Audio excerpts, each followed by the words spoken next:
necha bor senga qo'yganda qadam. Bola edim hali sho'x judayam yosh. Mana o'tib ketdi yillar oradan. Endi seni tark etaman ko'zda yosh.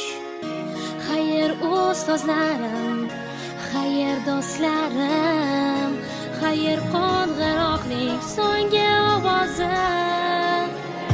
Sevimli daftarim. Mana maktabni ham bitiryapmiz. Maktabni bitirishimizga asosiy so'nggi qo'ng'iroq bayrami eslasak, baribir bitiruvchilarni yuragida his-hayajon ortib boradi. Yoshligimizni eslasak, tongda uxlab qolgan kunlarimizni, maktabga chopib yugurgan kunlarimiz, har bir maktabning yo'laklari, deraza, daraxtlar, har bir alohida xotiraga ega. Yerda orzularimiz ulg'aydi. Bir-birimiz bilan do'stlashdik, urushdik, yarashdik.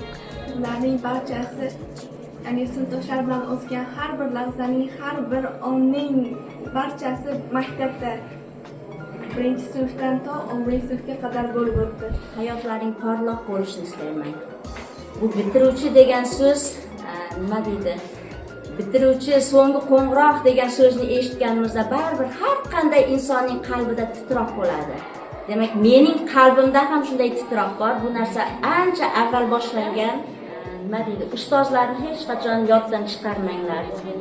Albatta sizlar bitirayotganlaring uchun men xafaman.